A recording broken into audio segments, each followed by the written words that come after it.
Mes parents ont choisi l'anniversaire de ma sœur aux funérailles de mon mari. Nous ne viendrons pas, a dit maman calmement. 6 mois plus tard, un titre de presse me concernant les a fait paniquer en révélant ce que j'avais. Aujourd'hui, c'est l'anniversaire de votre sœur. Nous ne pouvons pas venir. Ma mère a dit cela 3 heures après que je lui ai annoncé que mon époux et mes 2 enfants étaient morts. Cette phrase. Cette seconde de silence au téléphone avant qu'elle ne raccroche. Je suis resté dans le couloir de l'hôpital, portant encore la blouse que j'avais enfilée pour mon service ce matin-là, et le monde s'est simplement arrêté. Mon mari, Julien, ma fille, Chloé, mon fils, Théo, sont partis, et ma mère a préféré un gâteau d'anniversaire à leur cercueil. Mais cet appel ne m'a pas brisé. Il m'a libéré, car 6 mois plus tard, un titre de journal concernant ce que j'ai fait avec les 5 millions d'euros que Julien avait secrètement laissés a plongé toute ma famille dans une panique dont elle ne s'est jamais remise. Ce que ma famille ignore encore, c'est que leur absence à ces funérailles leur a fait perdre non seulement une fille, mais leur a fait tout perdre. Je m'appelle Bénédicte Moreau. J'ai 34 ans et je suis infirmière aux urgences à Nantes, en Loire-Atlantique. Maintenant, laissez-moi vous ramener à une soirée de novembre. La nuit où j'ai tout perdu et où j'ai découvert qui était vraiment ma famille. Avant cette nuit, ma vie était simple et bonne. Pas accent grave-l'œil, pas digne d'Instagram, juste bonne. Julien et moi vivions dans une maison de style traditionnel à 3 chambres près de la Nationale 137, à environ 20 minutes de Nantes. Il était ingénieur logiciel dans une entreprise de technologie de taille moyenne à Saint-Nazaire. Je travaillais la nuit à la clinique Sainte-Anne. Nous avions acheté la maison 2 ans plus tôt avec un modeste apport et beaucoup d'optimisme. Chloé avait 6 ans. Elle avait les yeux bruns de Julien et mon entêtement. Théo avait 4 ans. Il portait partout un ours en peluche nommé Capitaine. Au supermarché, dans le bain, à la messe le dimanche. Nous nous sommes rencontrés parce que Julien s'était ouvert la main en aidant un collègue à déplacer un bureau. Il est entré à mes urgences à 2 heures du matin, le sang traversant un torchon, et m'a demandé si les points de suture laisseraient une belle cicatrice. Je lui ai dit non. Il a demandé mon numéro quand même. C'était ça, Julien. Stable, chaleureux, le genre d'homme qui se souvenait de votre commande de café après l'avoir entendu une seule fois. Dans la famille Lefebvre, ma famille de naissance, j'étais l'invisible. La fille aînée qui n'a jamais causé de problème, qui n'a jamais demandé d'argent, qui n'a jamais eu besoin d'être sauvée. J'ai payé mes propres études d'infirmière. J'ai organisé mon propre mariage, une petite cérémonie à la mairie parce que mes parents ont dit qu'ils n'avaient pas le budget pour quelque chose de plus grand. Ils avaient le budget pour la fête des 16 ans de Manon la même année. 70 invités, un DJ. Chaque fête de famille, je cuisinais, je nettoyais, j'achetais les cadeaux. Ma mère, Martine, n'a jamais demandé comment se passaient mes gardes ou si Chloé avait commencé la maternelle. Ces appels commençaient toujours de la même manière, « Qu'est-ce que tu apportes pour le dîner ?» Julien l'avait vu avant moi. Un jour de fête nationale, alors que je finissais de charger la voiture après avoir passé 9 heures dans la cuisine de ma mère, il s'est tourné vers moi et m'a dit, « Ta famille te traite comme une employée, Bénédicte. » J'ai répondu ce que je disais toujours, c'est juste leur façon d'être. Ça va. Ça n'allait pas. Mais je ne le savais pas encore. Et Julien, le discret, le stable, avait déjà commencé à planifier le jour où je finirais par le comprendre. Le 14 novembre, un mardi. J'étais à mi-chemin de mon service quand l'infirmière responsable m'a touché l'épaule. Bénédicte, salle de repos. Maintenant. Je connaissais cette voix. Je l'avais moi-même utilisée.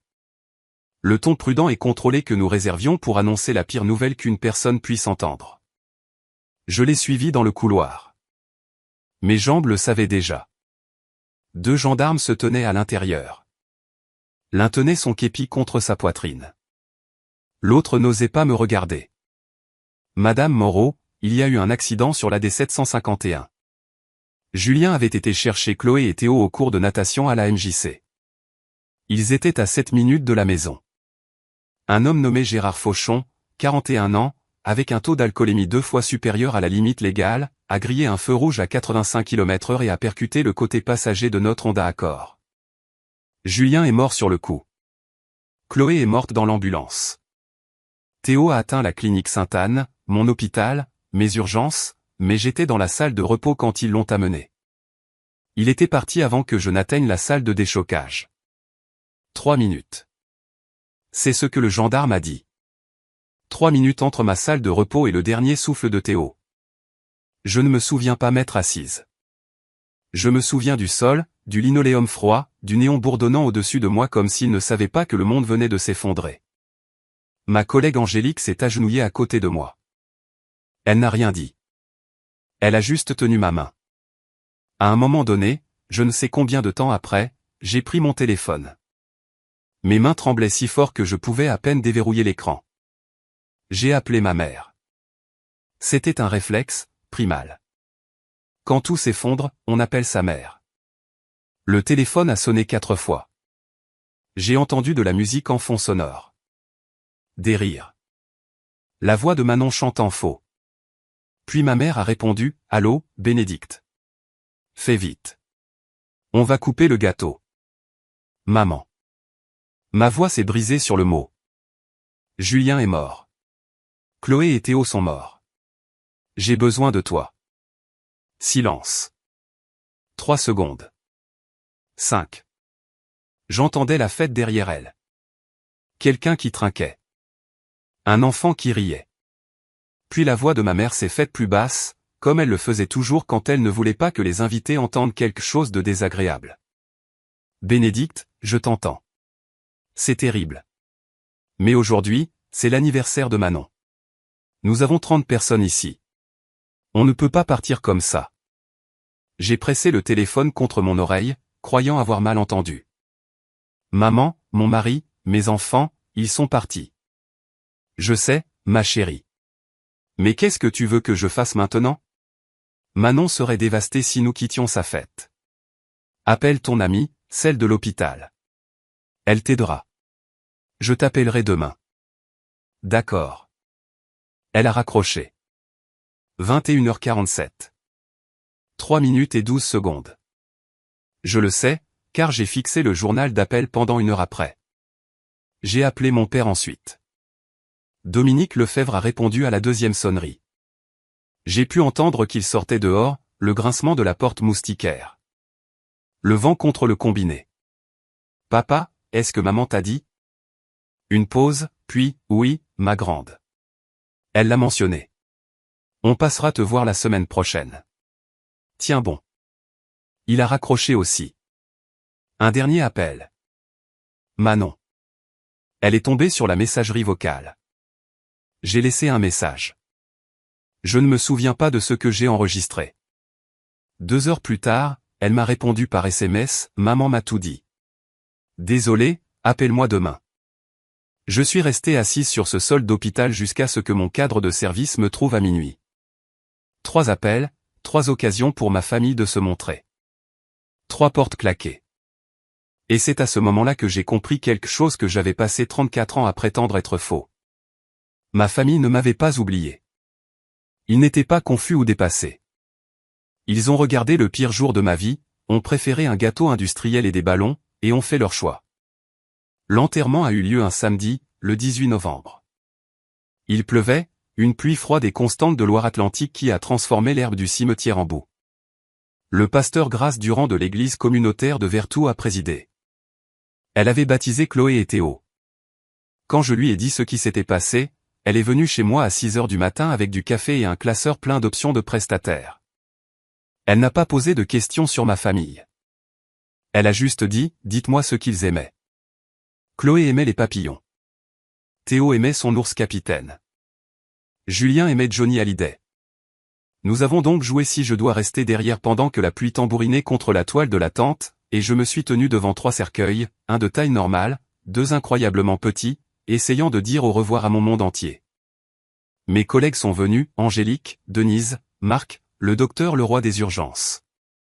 Ils portaient des blouses noires sous leur manteau, car ils venaient tout juste de finir leur service. Thomas Vigneault, le colocataire de Julien à l'université, a pris un vol de nuit depuis Paris. Il est resté à mes côtés pendant tout le service, tenant un parapluie au-dessus de ma tête, même si son propre épaule était trempée. J'ai mis capitaine dans le cercueil de Théo. J'ai épinglé la barrette papillon de Chloé sur son oreiller. J'ai touché la main de Julien une dernière fois et j'ai murmuré quelque chose que je garderai entre nous. Puis j'ai regardé le premier rang. Les chaises réservées à la famille. Vides. Tous les 4. Des chaises pliantes blanches battues par la pluie. Pas un seul Lefebvre. Le pasteur Durand a suivi mon regard.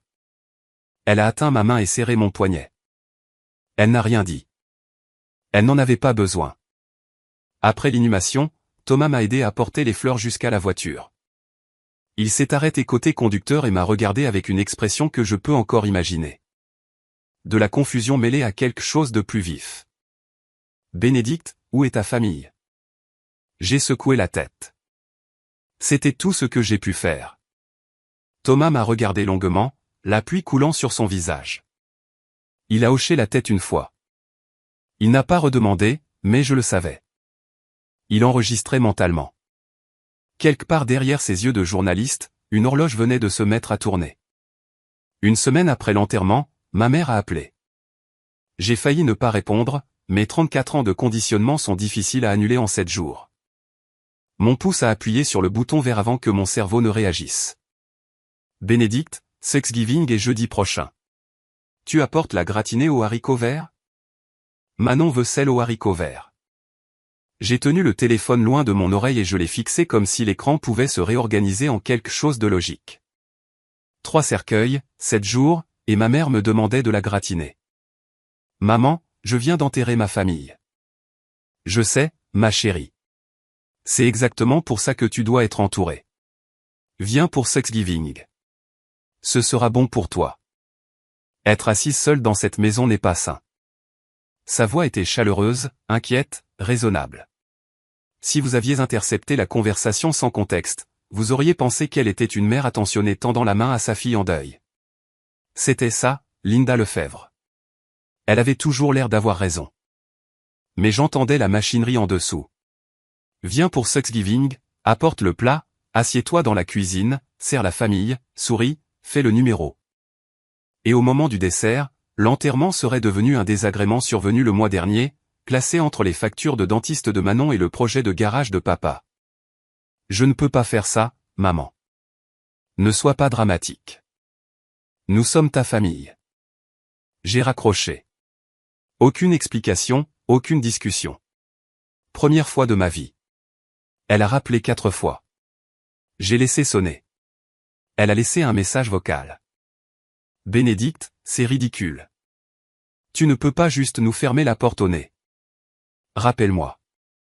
Je me tenais dans ma cuisine, le mug de Julien toujours sur le comptoir, le dessin d'un cheval violet de Chloé toujours sur le frigo, le rehausseur de Théo toujours à table.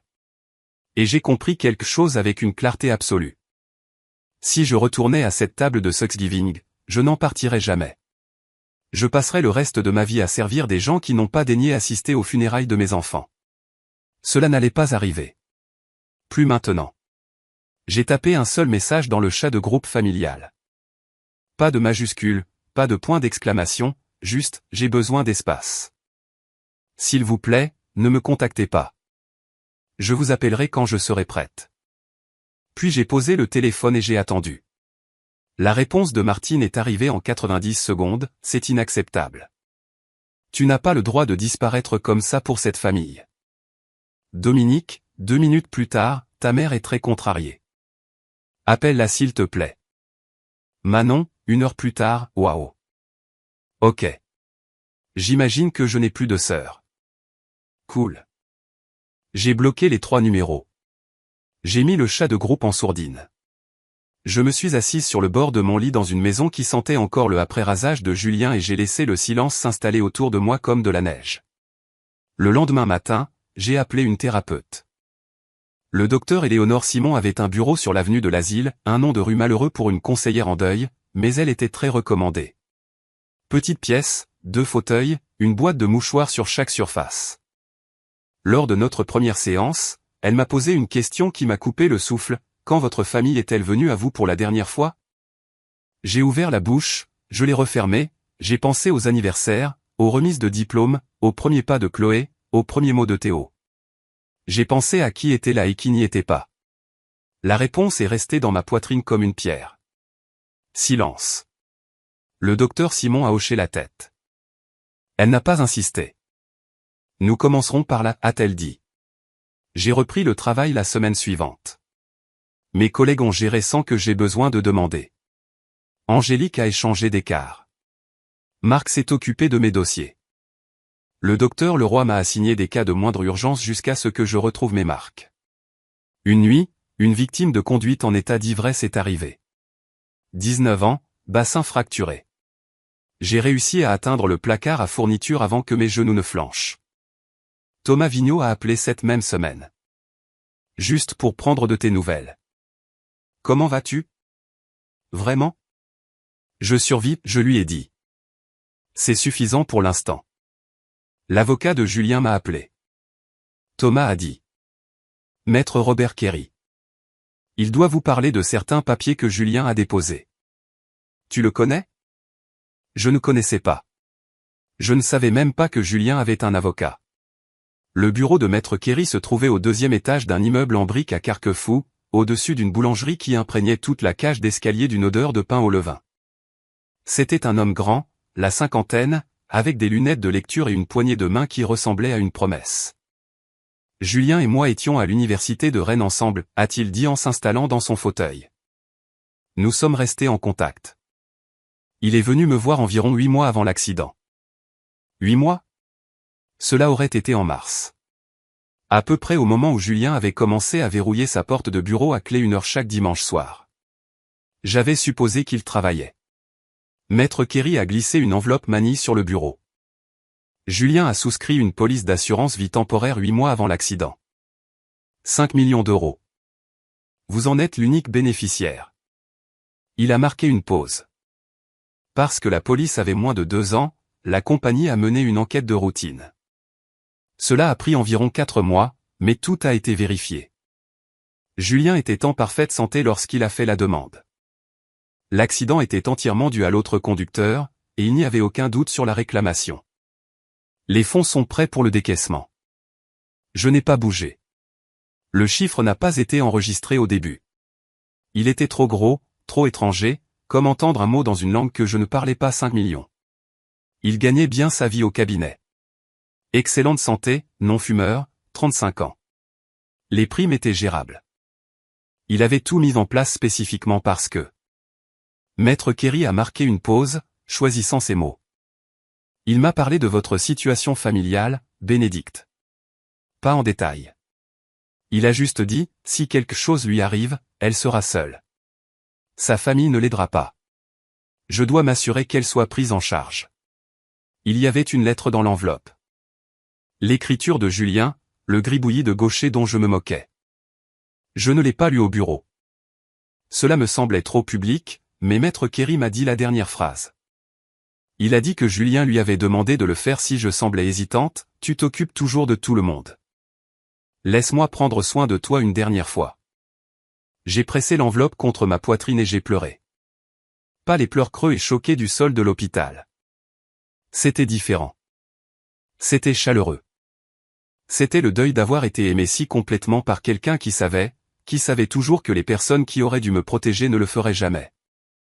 Julien ne pouvait pas se sauver lui-même, mais il avait tendu la main par-delà la mort pour me sauver. Je n'ai pas touché l'argent pendant des semaines après son versement. Il est resté sur un compte séquestre pendant que je fixais le plafond chaque nuit, essayant de comprendre ce qu'une personne fait avec 5 millions d'euros qui arrivent parce que sa famille est morte. Le dépenser pour moi me semblait faux. Le garder me semblait creux. Le chiffre était un fantôme. Façon Julien, façon Chloé, façon Théo, et je ne pouvais pas le regarder sans voir leur visage. Le docteur Simon a été celle qui a fait le lien. Que voudrait Julien que vous fassiez avec cet argent? J'y ai réfléchi longuement.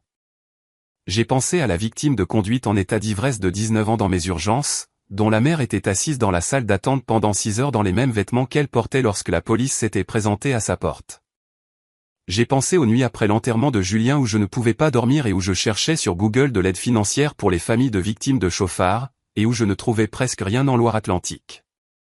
J'ai pensé à être assise seule dans ce cimetière sous la pluie. Aucune famille ne devrait affronter ce que j'ai affronté seule, ai-je dit. L'idée a pris forme lentement, puis d'un coup. Une fondation, pas une plaque commémorative ou un banc dans un parc. Quelque chose qui fonctionne, qui paie les funérailles quand les familles ne peuvent pas se les offrir, qui couvre le loyer pour les 3 premiers mois de choc, qui met les survivants en contact avec des conseillers en deuil qui répondent réellement à leurs appels. J'ai appelé Maître Kerry ce soir-là. Je veux créer une fondation au nom de Julien, de Chloé et de Théo. Je vais la monter. Un statut d'association loi 1901 reconnu d'utilité publique? Nous allons faire les choses correctement. J'ai gardé une partie pour moi, assez pour rembourser le prêt immobilier, constituer un fonds d'urgence, respirer sans paniquer. Julien aurait insisté. Il était pragmatique comme ça. Et j'étais infirmière aux urgences. Je savais comment faire un triage. Ce que j'ignorais, c'est que cette décision, calme, privée, prise dans le bureau d'une thérapeute un mardi après-midi, finirait par se retrouver en première page d'un journal. Et cette première page atteindrait une maison à Saint-Nazaire, où une femme nommée Martine Lefebvre était sur le point de découvrir que la fille qu'elle avait rejetée était devenue quelqu'un qu'elle ne pouvait plus ignorer. Pendant que je construisais la fondation, la vérité construisait la sienne. Dans une ville comme Nantes, rien ne reste secret. Les gens parlent au café. Ils parlent après la messe. Ils parlent à la caisse du Carrefour. Et la question qui revenait sans cesse autour du café, autour des plats, autour de la chorale de l'église communautaire de Vertou, était simple: où était la famille de Bénédicte? Le pasteur Durand n'a jamais rien dit publiquement. Elle n'en avait pas besoin. Elle avait présidé des funérailles avec 3 cercueils et un premier rang vide. Les gens l'ont remarqué. Les gens se sont souvenus. Cela a commencé petit. Martine était à la kermesse paroissiale en janvier lorsque Barbara Lambert de la Fraternité des Femmes a demandé « Comment va Bénédicte ?» Nous avons appris pour l'accident. Terrible. Ma mère a souri. Son sourire d'église. Celui qui avait l'air inquiet mais ne lui coûtait rien. Elle va bien. Elle a juste besoin de temps. Puis Carole Dubois, notre voisine depuis 22 ans, la femme qui m'avait vu grandir, a posé la question à laquelle Martine n'était pas prête. Tu étais aux funérailles, Martine? Je ne t'ai pas vue. Nous avions un engagement familial ce jour-là. Carole la regarda, ne cligna pas des yeux, n'acquiesça pas, elle regarda et c'est tout. Puis elle prit son assiette et se dirigea vers une autre table. Manon l'a aussi senti. Ses amis ont commencé à me demander de mes nouvelles. Elle leur a donné le scénario, ma sœur fait son dramatique. Elle nous a coupés sans raison. Cela fonctionnait jusqu'à ce que quelqu'un pose la question de suivi, « Attends, tu n'es pas allé aux funérailles ?» Manon n'avait pas de bonne réponse à cela. Ma mère a appelé mon père dans la cuisine un soir. Je le sais parce que Dominique me l'a dit plus tard dans un SMS auquel je ne m'attendais pas. Martine se tenait près du comptoir, les bras croisés, la mâchoire serrée. Nous devons ramener Bénédicte avant que ça ne s'aggrave. Les gens parlent. Pas, nous devons nous excuser. Pas, nous avons eu tort. Pas, nos petits-enfants sont morts et nous n'avons pas dit au revoir. Les gens parlent. C'était ce qui comptait. L'image, l'histoire, la performance. Martine Lefebvre avait passé 61 ans à diriger le récit familial. Et pour la première fois, quelqu'un d'autre tenait le stylo. En mars, 4 mois après l'accident, les papiers de la fondation étaient presque terminés. Maître Kerry avait déposé la demande de statut d'association reconnue d'utilité publique. J'ai rédigé une mission au milieu de la nuit dans ma cuisine, toujours en blouse, avec la lettre de Julien posée contre la salière. J'avais un nom, la Fondation Famille Moreau. J'avais aussi un but. Et pour la première fois depuis novembre, je me réveillais le matin avec une raison de sortir du lit qui n'était pas seulement une obligation. Pendant ce temps, ma mère était aussi occupée. Martine avait un réseau, des amis d'église, des connaissances du quartier, une cousine à Saint-Nazaire qui apprenait des choses d'une parajuriste qui connaissait un conseiller financier. La nouvelle se propageait comme elle le fait toujours dans les petites villes de Loire-Atlantique. Lentement, puis partout à la fois. Quelqu'un a mentionné lors d'un dîner de fraternité que Bénédicte Moreau avait reçu un important paiement d'assurance. Quelqu'un d'autre a mentionné le mot « fondation ». Au moment où l'information est parvenue à Martine, elle avait été reformulée et polie en quelque chose d'irrésistible. Julien lui a laissé de l'argent, a dit Martine à mon père. Beaucoup.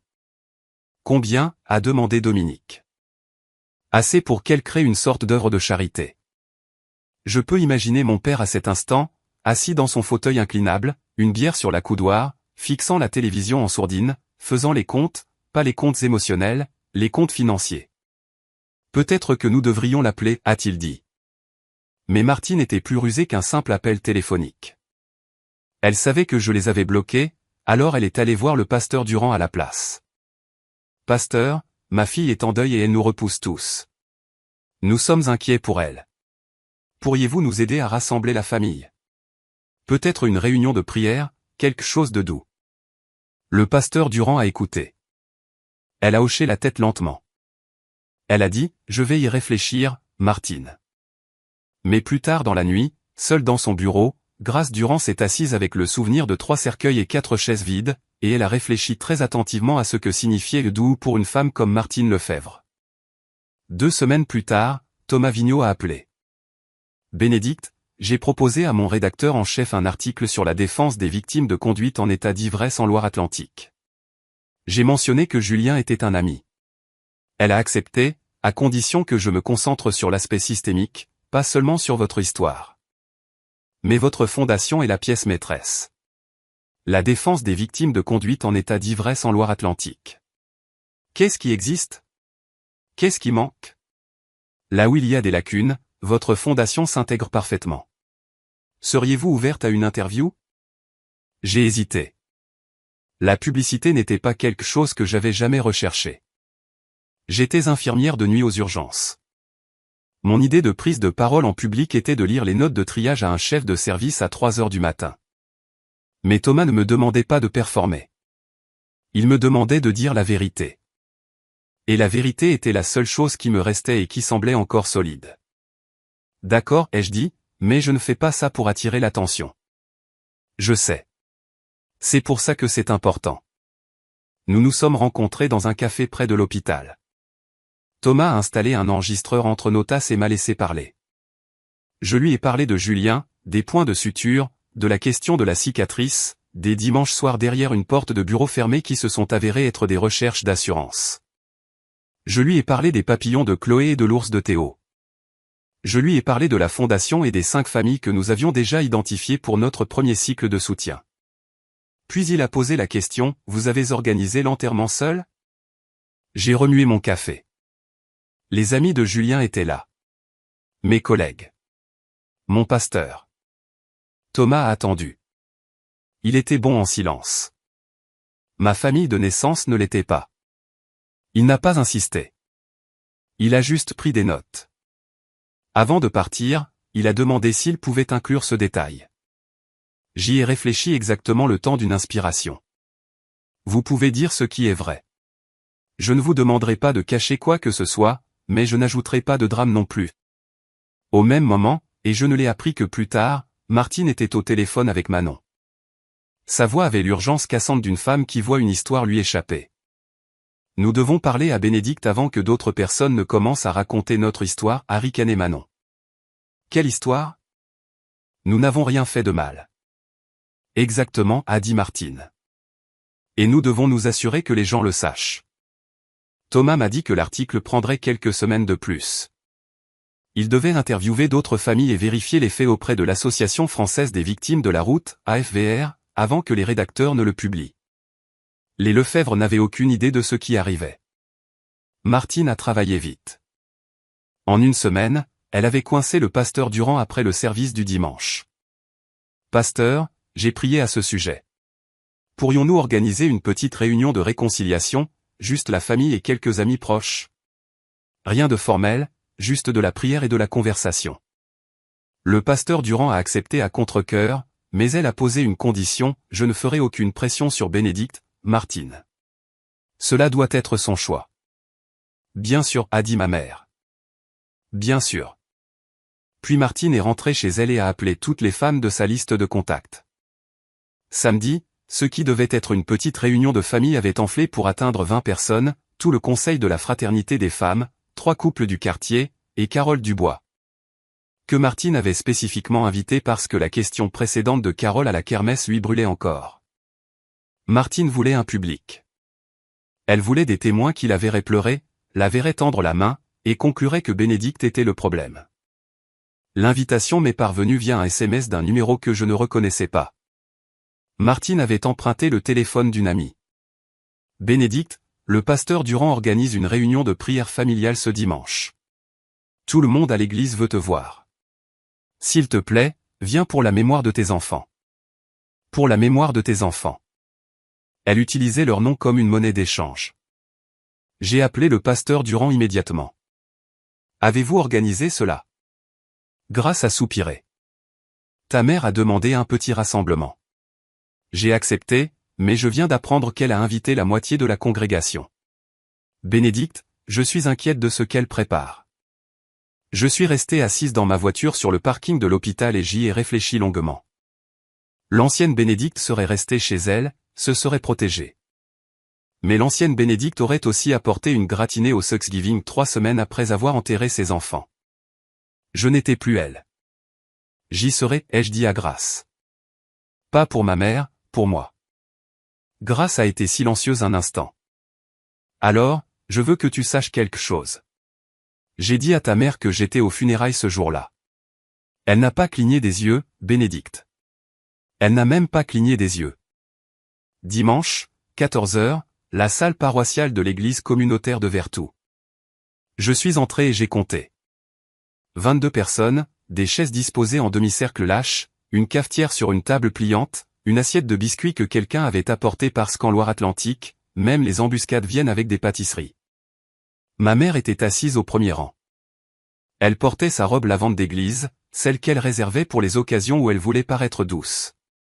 Ses yeux étaient déjà rouges. Un mouchoir blanc reposait sur ses genoux, prépositionné. Mon père était assis à côté d'elle, les épaules carrées, fixant un poing sur le tapis. Manon se tenait près du mur du fond, les bras croisés, la mâchoire serrée. Elle semblait préférer être n'importe où ailleurs. Martine s'est levée dès que je me suis assise. Elle n'a pas attendu que le pasteur Durand ouvre la réunion. Merci à tous d'être venus, sa voix tremblait magnifiquement. Comme beaucoup d'entre vous le savent, notre famille a traversé une période terrible.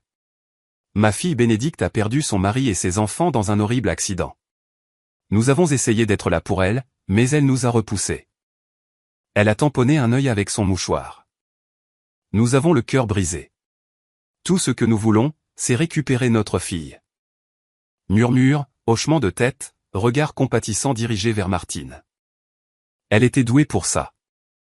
Le menton tremblant, les pauses mesurées, la façon dont elle faisait passer le deuil pour quelque chose qui lui arrivait. Barbara Lambert s'est penchée en avant. Bénédicte, ta mère t'aime. La famille est tout. Je suis resté immobile, les mains sur mes genoux, à regarder. Puis Manon, depuis l'arrière de la pièce, a ajouté sa voix.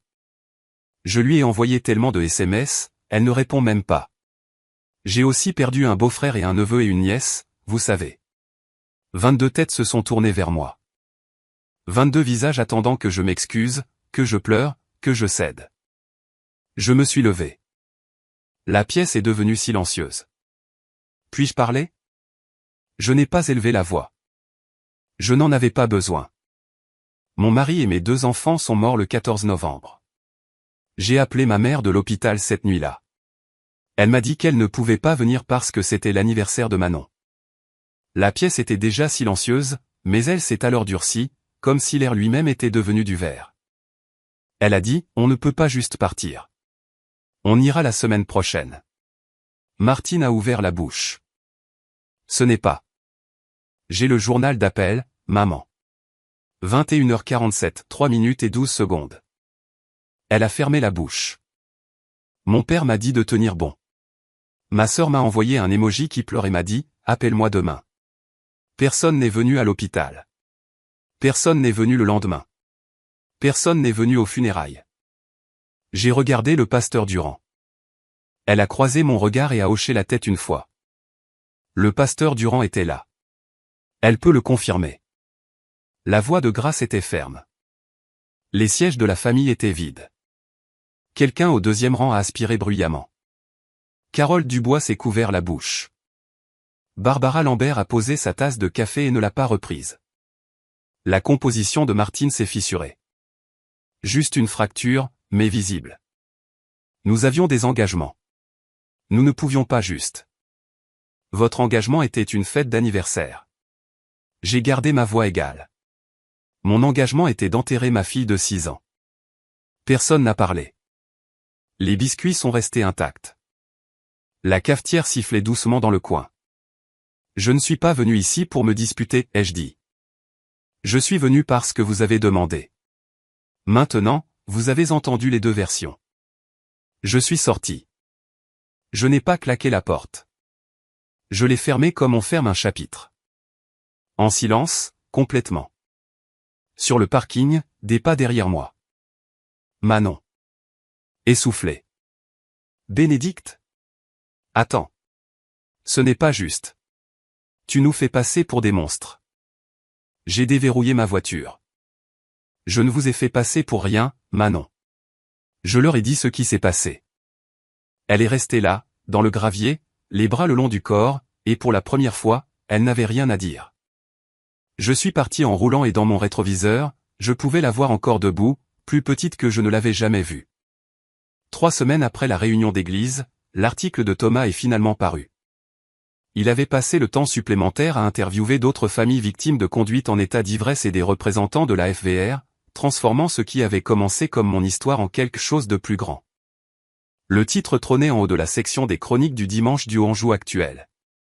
Après avoir perdu sa famille à cause d'un chauffard, une infirmière de Nantes transforme son deuil en mission. Thomas écrivait sur Julien, l'ingénieur qui planifiait secrètement le pire parce qu'il avait vu la famille d'un collègue s'effondrer après une mort soudaine. Il a écrit sur Chloé, qui voulait devenir biologiste marine, et sur Théo, qui présentait l'ours capitaine à chaque nouvelle personne qu'il rencontrait. Il a écrit sur la mission de Bénédicte, comment elle avait déjà personnellement aidé 5 familles touchées par des accidents de chauffard, couvrant les frais funéraires, le loyer et les consultations sur ses propres deniers. Bien que la demande formelle de statut d'association reconnue d'utilité publique pour la Fondation Famille Moreau soit en cours de traitement par l'administration fiscale, la fondation n'était pas encore officielle, mais le travail était déjà réel. Et au 7e paragraphe, une seule phrase, Moreau a organisé l'enterrement avec l'aide de ses collègues et amis. Sa famille de naissance, a-t-elle dit, était dans l'incapacité d'assister. C'était tout. Pas de nom, pas d'accusation, pas d'adjectif, juste 8 mots qui sont tombés comme un piano laissé tomber. L'article a été partagé 4000 fois dans les premières 48 heures. France 3 Pays de la Loire a appelé lundi. Le chapitre de la FVR de Loire-Atlantique a envoyé un email mardi. Un producteur d'une station de radio de Nantes a laissé un message vocal demandant si je voulais passer à l'antenne. Ma boîte de réception s'est remplie de messages de personnes inconnues. Une femme à Pornic, mon fils a été tué par un chauffard l'année dernière. Je ne pouvais pas payer son enterrement. Merci pour ce que vous faites. Un pompier retraité à Saint-Nazaire, votre mari était un homme bon. Vous lui rendez hommage, n'est-ce pas? Je suis resté assise à ma table de cuisine à lire ces messages jusqu'à 3 heures du matin. La maison était silencieuse. Le mug de Julien était toujours sur le comptoir. Je ne l'avais pas bougé et je n'allais pas le faire. Le dessin du cheval violet de Chloé était toujours sur le frigo. Le rehausseur de Théo était toujours à table. Je ne cherchais pas l'attention. Je n'essayais pas d'exposer qui que ce soit. Je construisais juste quelque chose pour que 3 vies ne soient pas réduites au numéro d'un rapport de police. Mais l'attention a ses propres plans. Et à 50 km de là, dans une maison à Saint-Nazaire, une femme nommée Martine Lefebvre était sur le point d'ouvrir son téléphone pour lire un SMS de sa voisine Carole qui disait « Martine, c'est ta Bénédicte ?» Martine a lu l'article 3 fois. Je le sais parce que Manon me l'a dit plus tard lors de l'une de ses visites. Je n'ai pas demandé. Sa mère était assise à la table de la cuisine avec ses lunettes de lecture et les lèvres pincées en une ligne blanche, faisant défiler, faisant défiler, faisant défiler. Puis les appels téléphoniques ont commencé. Barbara Lambert a appelé en première. Polie. Prudente. Martine, j'ai vu l'article sur Bénédicte. Cette pauvre fille. Je n'étais pas au courant de la fondation. Quelle belle chose elle fait. Pause. Ça mentionne que la famille n'était pas aux funérailles. C'est compliqué. Bien sûr, Barbara. Clic. Sa sœur en Bretagne a appelé ensuite. Tante Rachel. Moins poli. Martine, dis-moi que tu étais à ses funérailles. C'est compliqué. Silence, un long silence. Alors, qu'est-ce qui était compliqué? Ce dimanche à l'église, les sièges autour de Martine se sont clairsemés. Personne ne l'a confrontée. Personne n'en avait besoin. L'architecture d'un cercle social de petite ville n'exige pas de confrontation. Elle exige juste un léger changement de chaise, un délai d'une demi-seconde avant que quelqu'un ne dise bonjour, une invitation qui n'arrive jamais. Le pasteur Durand n'a pas mentionné l'article depuis la chaire. Elle a prêché sur la présence, sur le fait de se montrer, sur la différence entre dire qu'on aime quelqu'un et le prouver. Martine a traversé le sermon le dos droit et les mains jointes et n'est pas restée pour le café après. Manon a eu pire en ligne. Un ami commun a posté l'article avec une légende, le genre de personne dont le monde a besoin. Quelqu'un a commenté, imagine choisir une fête d'anniversaire plutôt que les funérailles de tes nièces et neveux. Le nom de Manon n'était pas dans l'article, mais dans une petite ville, il n'y avait pas besoin de le mettre. Elle a désactivé son Facebook mercredi. Dominique s'est replié dans le garage. Il s'est assis sur une chaise pliante à côté de son établi, a bu des Budweiser, et n'a parlé à personne. Il n'avait pas besoin d'Internet pour savoir ce qu'il avait fait. Il l'avait toujours su. Et puis Martine m'a laissé un message vocal, pas d'un téléphone emprunté cette fois, mais de son propre numéro, comme pour me défier de décrocher. Sa voix était dépouillée du tremblement de la réunion d'église. Dure, brute. Bénédicte, cet article nous détruit. Tu dois réparer ça. Appelle ce journaliste et dis-lui de le retirer. Pas d'excuses. Pas de « je suis désolé ». Pas même « comment vas-tu ». Juste répare ça. Manon s'est présentée un jeudi soir, sans prévenir. J'étais dans la cuisine en train de faire des pâtes, une seule portion, comme j'avais appris à cuisiner maintenant, quand la caméra de sonnette a bipé. Elle était là sur l'écran, les yeux gonflés, une queue de cheval en désordre, agrippant la lanière de son sac à main comme une bouée de sauvetage. Elle avait l'air de ce qu'elle avait toujours l'air quand elle voulait quelque chose, blessée et légèrement répétitive. Une partie de moi, celle que le docteur Simon m'apprenait à écouter, voulait voir si Manon avait vraiment changé, si la réunion d'église avait fissuré quelque chose. Alors, j'ai ouvert la porte. « Je peux entrer » a-t-elle murmuré. « S'il te plaît. » Je l'ai laissé entrer. Je lui ai versé un verre d'eau. Je me suis assise en face d'elle à la table de cuisine, la table où le rehausseur de Théo occupait toujours la 4e chaise, et j'ai attendu. Manon a pleuré pendant 10 minutes d'affilée. De vraies larmes ou des larmes de performance. Avec Manon, je ne savais plus faire la différence. Elle s'est essuyée le visage avec sa manche et s'est lancée. Bénédicte, je n'en peux plus. Tout le monde nous déteste. Maman n'arrête pas de pleurer. Papa ne parle à personne. Tu me manques. Elle a jeté un coup d'œil au frigo, au dessin de Chloé. Chloé et Théo me manquent aussi. Première fois qu'elle prononçait leur nom depuis le SMS emoji. Je sais que je n'étais pas là, a-t-elle continué. Je sais que c'était mal, mais tu dois comprendre. Maman a dit qu'on irait la semaine prochaine, et j'écoute juste maman. J'écoute toujours maman. J'ai hoché la tête. Je comprends. Elle a semblé se détendre. Les larmes ont ralenti.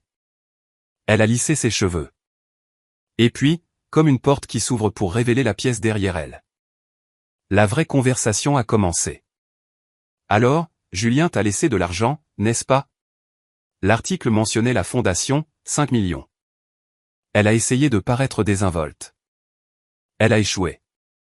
C'est beaucoup à gérer seule. Je pourrais aider, être au conseil ou quelque chose comme ça. Je suis entre 2 emplois en ce moment. Et j'ai posé mon verre. Manon, tu n'es pas venue à leur funérailles. Tu ne m'as pas appelé pendant 3 mois. Et la première vraie conversation que nous avons, tu demandes de l'argent? Son visage est devenu rouge. Ce n'est pas ce que je. Je pense que tu devrais partir. Elle s'est levée, a saisi son sac à main. À la porte, elle s'est retournée avec la seule arme qu'elle ait jamais su utiliser. Maman va être vraiment contrariée par ça. J'ai fermé la porte doucement. Comme on ferme un chapitre qu'on n'a pas l'intention de rouvrir. J'ai appelé Maître Kerry le lendemain matin. Ma famille commence à revenir vers moi, ai-je dit. Pas parce qu'ils sont désolés, mais parce qu'ils ont découvert l'argent. Maître Kerry a été silencieux un instant. J'ai pu entendre le bruit de son stylo qu'il reposait. De quoi avez-vous besoin, Bénédicte? De protection pour la fondation et pour moi-même. Il m'a guidé calmement, comme il faisait tout. La fondation était une entité juridique distincte, une association loi 1901 avec son propre conseil d'administration, ses propres comptes, sa propre gouvernance. Aucun membre de la famille n'y avait droit. Mon héritage personnel de l'assurance de Julien était exactement cela, personnel. Le droit français était clair, le produit de l'assurance vie revient au bénéficiaire désigné. Point final. Aucun parent, frère ou sœur, ou cousin n'a le droit de contester cela. Et la pression, ai-je demandé. Les visites, les messages vocaux, les culpabilisations? Nous enverrons une lettre, a dit Maître Kerry. Mise en demeure. Formelle, ferme. Elle leur demande d'arrêter les contacts non sollicités, de ne plus se présenter à votre domicile sans y être invité, et de cesser de contacter les partenaires ou associés de la fondation. Ce n'est pas un procès. Ce n'est pas légalement contraignant non plus. Mais cela les avertit. S'ils escaladent, nous aurons la documentation pour une ordonnance restrictive. J'ai pensé au mot limite. Le docteur Simon l'utilisait chaque semaine. Cela m'avait toujours semblé clinique, comme quelque chose dans un manuel, pas quelque chose qu'on envoie à sa mère. Envoyez-la, ai-je dit. Maître Kerry a marqué une pause. Êtes-vous sûr? Une fois que cette lettre sera envoyée, le ton changera. J'ai regardé le comptoir de la cuisine. Le mug de Julien, toujours là, toujours non lavé. Je l'ai laissé ainsi exprès. Une petite rébellion contre un monde qui voulait que je passe à autre chose plus vite que je ne le pouvais. Maître Kerry, le ton a changé la nuit où ils ont choisi une fête d'anniversaire plutôt que 3 funérailles. Il a envoyé la lettre en recommandé le lundi suivant. 3 exemplaires, 3 adresses. 3 membres d'une famille qui avait passé toute ma vie à considérer mon silence comme une permission. Le silence était terminé. Martine a appelé le bureau de Maître Kerry 48 heures après l'arrivée de la lettre. Sa réceptionniste m'a dit plus tard qu'elle avait pu entendre la voix de ma mère à travers le combiné depuis l'autre bout de la pièce. Une mise en demeure de ma propre fille. Comment ose-t-elle retourner mon enfant contre sa famille? Maître Kerry a pris l'appel. Il m'a dit après qu'il avait gardé sa voix à la même température tout le temps. Température ambiante, stable, professionnelle. Madame Lefebvre, je représente les intérêts légaux de Bénédicte. La lettre est claire. Veuillez respecter ces termes. Elle ne réfléchit pas clairement, a rétorqué Martine. Le deuil l'a rendu irrationnel. Les termes sont clairs. Bonne journée. Il a raccroché. Mais Martine n'avait pas fini. Elle n'avait jamais fini. En moins d'une semaine, elle a rédigé sa propre lettre, écrite à la main sur son beau papier à lettres, le genre crème qu'elle utilisait pour la correspondance de l'église, et a envoyé des copies à 6 membres de la fraternité des femmes. Elle y décrivait une fille perdue dans le chagrin et les mauvais conseils, une famille déchirée par des influences extérieures et une mère qui essayait désespérément d'atteindre son enfant avant qu'il ne soit trop tard. Elle leur demandait de prier. Elle leur demandait d'intervenir. Elle leur demandait de la voir comme la victime. Une de ces copies a atteint le pasteur Durand. Grace l'a lu à son bureau ce soir-là. Elle m'a dit plus tard qu'elle l'avait tenue pendant une bonne heure, la retournant dans ses mains, sentant le poids du papier et la légèreté des mots. Puis elle a pris le téléphone. Martine, j'ai été patiente, mais j'étais à ses funérailles. J'ai vu ses sièges vides. Sa voix était calme et absolument définitive. Je ne vais pas faire circuler cette lettre, et je pense qu'il est temps que vous arrêtiez de raconter aux gens une histoire qui n'est pas vraie. Silence au bout du fil, puis un clic. C'était la première fois dans la vie de Martine Lefebvre que quelqu'un de sa communauté la regardait droit dans les yeux, même à travers une ligne téléphonique, et lui disait « Je ne vous crois pas ». Grace m'a appelé la même nuit. Bénédicte, je pensais que tu devrais le savoir. Ta mère n'arrête pas, mais la vérité non plus. 6 mois après l'article, juste après le premier anniversaire, la Fondation Famille Moreau, désormais officiellement reconnue d'utilité publique avec l'AFVR Pays de la Loire comme partenaire principal, a organisé son premier gala de collecte de fonds. Nous avons réservé la maison du lac à l'étang de Bougie, une salle lumineuse et vitrée donnant sur les jardins de roses. Patapa accent Graveleuil, pas d'entreprise, juste une pièce pleine de lumière et de gens qui se souciaient. 150 invités. Mes collègues des urgences remplissaient 2 tables. La section AFVR Pays de la Loire a envoyé son directeur régional. Thomas Vigneault était là avec un photographe du Anjou actuel. Les familles que nous avions aidées étaient assises au premier rang, y compris Maria Santos de Pornic, dont nous avions payé l'enterrement du fils alors qu'elle ne pouvait pas se permettre plus qu'une boîte en pain. Maître Kerry gérait la logistique. Le pasteur Durand a fait l'invocation. La coordinatrice que j'avais engagée, une ancienne assistante sociale nommée Janine, gérait la vente aux enchères silencieuses. Tout semblait intentionnel, mérité, réel. Quand ce fut mon tour de parler, je me suis approché du pupitre et j'ai regardé les 150 visages. L'écran derrière moi brillait de 3 photographies. Julien dans son sweatshirt Yukon, souriant. Chloé à son premier jour de maternelle, avec un trou entre les dents, tenant une boîte à lunch papillon. Théo à la plage, l'ours capitaine, sablonneux et détrempé sous un drap. J'ai agrippé le bord du pupitre, me suis stabilisé, puis j'ai parlé. Mon mari Julien croyait qu'il fallait se préparer au pire pour que les gens qu'il aimait puissent avoir le meilleur. Il ne savait pas qu'il aurait raison. J'ai marqué une pause, j'ai dégluti. Mais grâce à lui, 5 familles cette année n'ont pas eu à affronter leur pire moment seules. 12 enfants ont encore un parent qui peut payer le loyer ce mois-ci. 8 survivants sont en thérapie et 3 funérailles ont été célébrées avec dignité au lieu de dette. La salle a applaudi. Maria Santos s'est levée la première, puis les autres.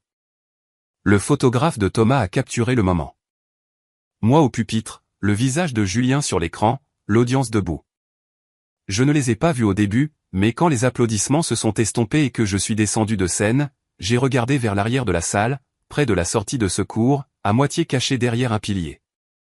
Martine et Manon assises au dernier rang. Elles n'avaient pas été invitées.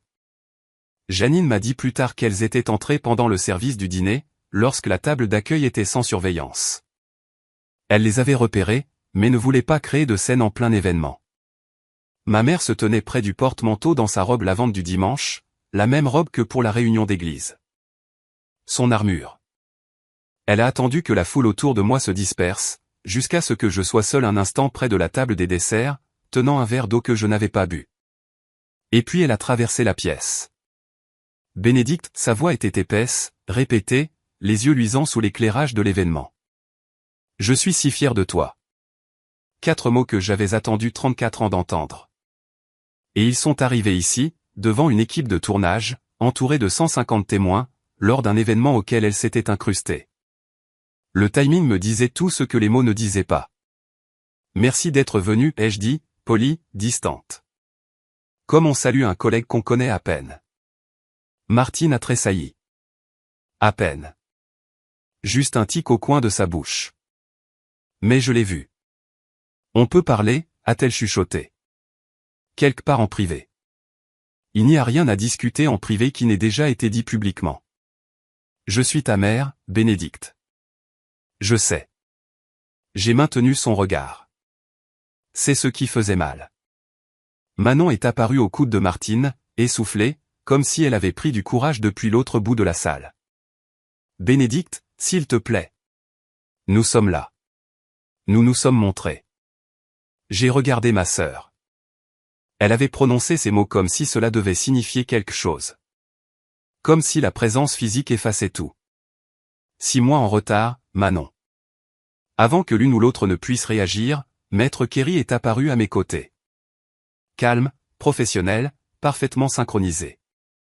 Bénédicte, la représentante de la FVR aimerait vous parler un instant avant de partir. J'ai hoché la tête. Excusez-moi, ai-je dit, à personne en particulier, aux 2 à la fois, et je suis parti. Je n'ai pas regardé en arrière, mais Janine m'a dit plus tard ce qui s'est passé.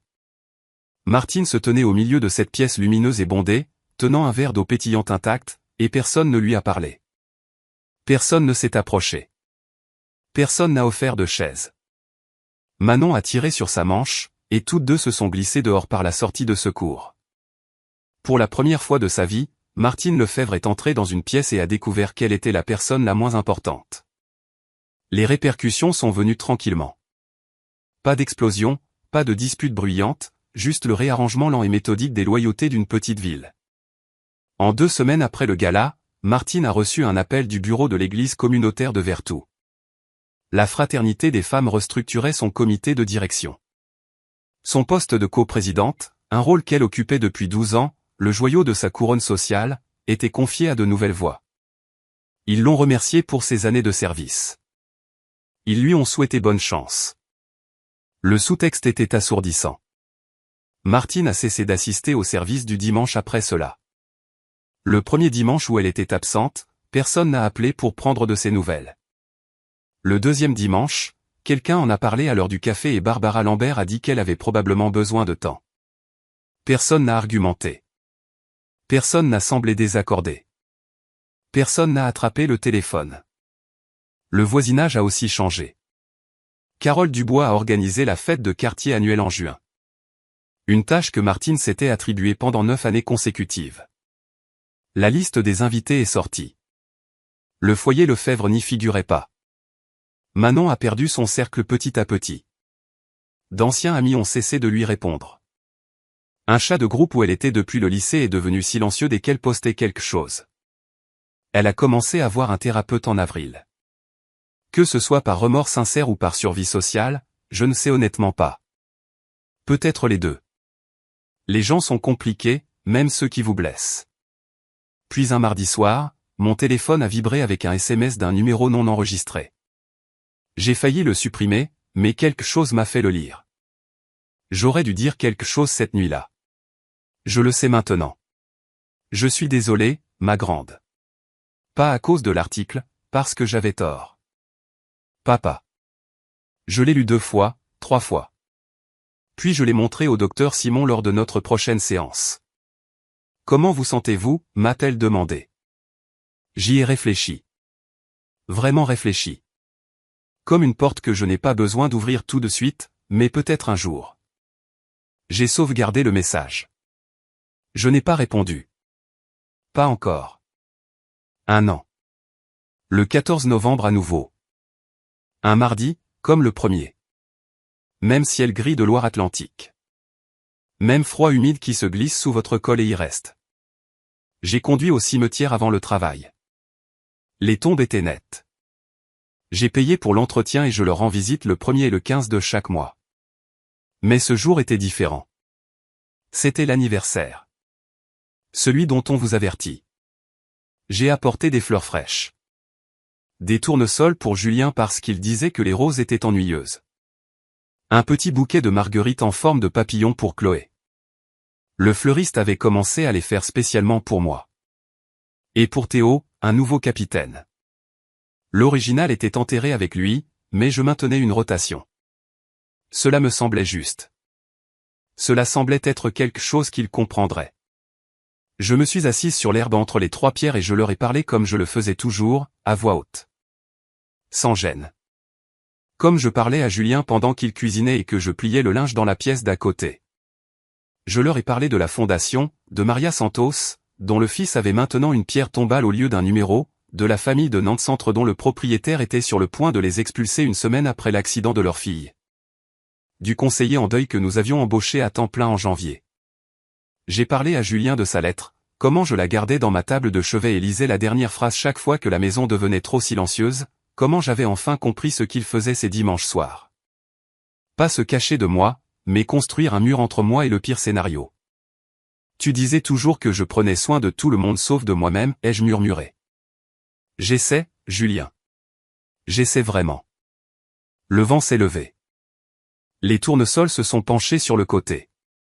Quelque part derrière moi, un cardinal s'est posé sur une branche et est resté là, me regardant avec un œil noir, immobile comme un battement de cœur. J'étais différente maintenant. Pas guérie. Je ne pense pas que ce mot s'applique, mais différente, plus stable. Je disais non quand je voulais dire non. Je ne m'excusais pas d'occuper de l'espace. Je ne cuisinais pas pour des gens qui n'avaient pas mérité une place à ma table. Le docteur Simon m'a dit un jour, vous n'êtes pas celle que vous étiez il y a 1 an. J'ai répondu, non, je suis celle que j'aurais dû être depuis le début.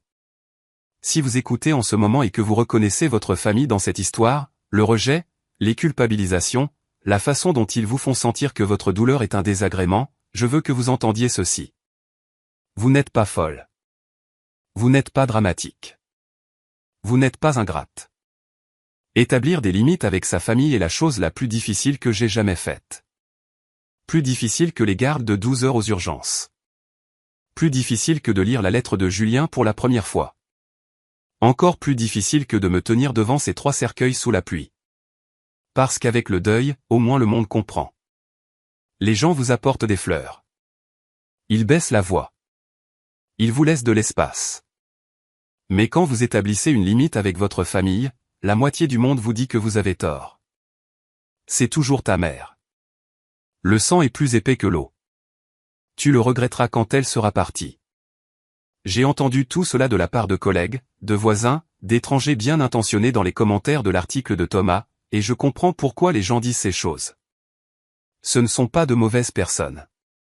Elles n'ont juste jamais été assises sur un sol d'hôpital à 22 heures, écoutant de la musique d'anniversaire via un haut-parleur de téléphone 3 heures après la fin du monde. Voici ce que j'ai appris. La chose qu'on ne m'a jamais dite, et que j'ai dû découvrir seul. Les gens qui vous aiment se montreront. Pas avec des excuses. Pas avec des conditions. Pas la semaine prochaine. Ils se montreront. Julien s'est montré. Chaque seul jour de notre mariage, il était là. Mes collègues se sont montrés en blouse noire, directement après leur service, debout sous la pluie. Le pasteur Durand s'est montré. Thomas s'est montré. Et maintenant, chaque famille que la Fondation aide, elles sont ma famille aussi. Je ne vous dis pas de couper les ponts avec vos parents. C'est votre choix, pas le mien. Mais je vous dis ceci, votre paix n'est pas négociable. Et si quelqu'un traite votre pire jour comme un désagrément, vous avez tout à fait le droit de construire une vie sans eux. Alors, où en sommes-nous maintenant? Mon père m'envoie toujours des SMS parfois. Des messages courts, jamais exigeants. Je pensais à toi. J'ai vu un papillon au magasin de bricolage, j'ai pensé à Chloé. Je les lis tous. Je n'ai pas encore répondu, mais je ne l'ai pas non plus bloqué. Cela me semble suffisant pour l'instant. Martine est toujours Martine. Le mois dernier, elle a recruté un ami de la famille pour m'appeler. Une femme nommée Diane, à qui je n'avais pas parlé depuis le lycée. 10 minutes après le début de la conversation, Diane a mentionné avec désinvolture, « Ta mère ne va pas bien. » Sa tension, ses nerfs. Même jeu de jambes, même scénario. J'ai reconnu la façon dont on reconnaît une chanson qu'on a entendue 1000 fois. Je souhaite du bien à Diane et j'ai raccroché. Manon m'a envoyé une lettre écrite à la main sur du papier à cahier, pas le papier crème de Martine, avec de longues taches d'encre là où elle avait barré des choses et recommencé. Je suis en thérapie maintenant, a-t-elle écrit. Je commence à voir des choses que je ne voulais pas voir. Je ne demande rien. Je voulais juste que tu le saches. J'ai mis la lettre dans mon tiroir de table de chevet, à côté de celle de Julien. Je n'y ai pas répondu. Peut-être que je le ferai. Peut-être que non. Le pardon n'est pas une porte que j'ai fermée, mais ce n'est pas une porte que je traverserai juste parce que quelqu'un frappe. La fondation grandit. Pour sa 2e année, nous avons aidé 15 familles. La FVR Pays de la Loire est un partenaire officiel. On m'a demandé de témoigner au Conseil général sur la réforme des peines pour conduite en état d'ivresse. J'ai dit oui. Je travaille toujours la nuit à la clinique Sainte-Anne, je porte toujours la blouse, je pointe toujours à 19 h et je dépointe à 7 h. L'argent n'a pas changé ce que je fais. Il a changé ce que je suis capable de construire autour. Et chaque nuit avant de dormir, je murmure la même chose dans le silence d'une maison vide qui n'est pas vraiment vide du tout. Bonne nuit, Julien. Bonne nuit, Chloé. Bonne nuit, Théo. J'ai porté votre amour aujourd'hui. Je le porterai à nouveau demain. La semaine dernière, une fillette de 4 ans est entrée à mes urgences. Elle était tombée de la balançoire et s'était fracturé le poignet. Pas grave, de routine. Mais elle serrait un lapin en peluche et pleurait comme Théo avait l'habitude de pleurer. Ce cri aigu et haletant qui n'est pas vraiment une question de douleur. Vraiment pas. C'est une question d'avoir peur. D'avoir besoin que quelqu'un dise « Tout va bien. Je suis là. » J'ai tenu sa main valide pendant que le docteur Leroy posait la telle. Je lui ai dit qu'elle était courageuse. J'ai dit que le lapin était courageux aussi. Elle a arrêté de pleurer et m'a demandé si le lapin pouvait avoir un pansement. J'ai enroulé une bande de gaz autour de la patte du lapin, et elle a souri si largement que quelque chose s'est brisé en moi. J'ai réussi à atteindre le placard à fourniture. 30 secondes. C'était tout ce dont j'avais besoin. 30 secondes pour appuyer mon front contre l'étagère, respirer, et laisser la vague passer. Puis je suis revenu, j'ai terminé mon service, je suis rentré à la maison. Le deuil ne finit pas. Il change juste de forme. Certains jours, c'est une vague qui vous renverse. Certains jours, c'est un murmure, mais c'est toujours là, toujours présent. Et c'est normal, car cela signifie que je les aimais. Et l'amour n'expire pas. Julien m'a laissé 5 millions d'euros. Mais le vrai héritage, c'était la leçon. Celle que j'apprends encore chaque jour, chaque service, chaque fois que je rends visite à ces 3 tombes avec des fleurs fraîches et un nouveau capitaine pour Théo. Montrez-vous. Pas la semaine prochaine. Pas quand c'est pratique. Pas quand la fête est finie. Maintenant, si vous êtes la personne de quelqu'un, soyez là. Et si vous ne pouvez pas être là, au moins ne prétendez pas l'avoir été. Je m'appelle Bénédicte Moreau. Je suis infirmière aux urgences, veuve, mère d'ange, et fondatrice de la Fondation Famille Moreau. Je tiens toujours debout, non pas parce que ma famille m'a soutenu, mais parce que j'ai enfin appris à me soutenir moi-même, et c'est mon histoire.